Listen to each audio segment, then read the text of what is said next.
साझेदारी के विघटन और फर्म के विघटन में अंतर। न्यायालय द्वारा विघटन। एक न्यायालय निम्नलिखित कारणों से साझेदारी फर्म के विघटन की अनुमति दे सकता है। जब कोई भागीदार स्थायी रूप से साझेदार के कर्तव्यों का भली भांति निर्वाह करने में अक्षम हो जाए। जब एक भागीदार का मानसिक संतुलन खो जाए।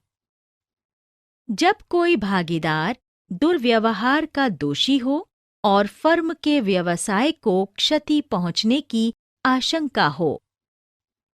जब एक भागीदार साझेदारी अनुबंध का उल्लंघन करता है। जब फर्म के व्यवसाय को चलाने से हानि के अतिरिक्त कुछ न हो। फर्म के विघटन और साझेदारी के विघटन के बीच अंतर। व्यवसाय की समाप्ति।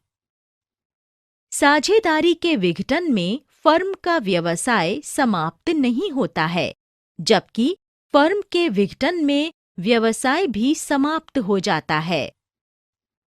परिसंपत्तियों और देयताओं की व्यवस्था। साझेदारी के विघटन में परिसंपत्तियों और देयताओं का पुनर्मूल्यांकन किया जाता है और एक नया तुलन पत्र तैयार किया जाता है, जबकि फर्म के विघटन में परिसंपत्तियों को बेचकर देयताओं का भुगतान किया जाता है। न्यायालय का हस्तक्षेप।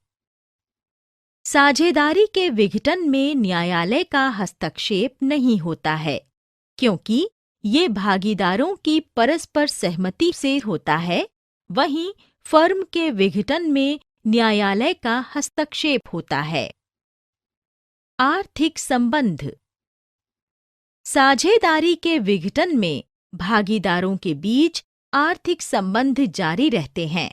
फर्म के विघटन में भागीदारों के आर्थिक संबंध समाप्त हो जाते हैं। पुस्तकों को बंद करना।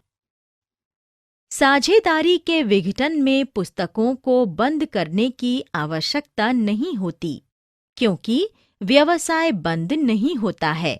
वहीं फर्म के विघटन में बहियों को बंद करने की आवश्यकता होती है। अन्य विघटन। साझेदारी के विघटन में फर्म का विघटन हो भी सकता है और नहीं भी। वहीं फर्म के विघटन का अर्थ व्यवसाय का अंत होता है।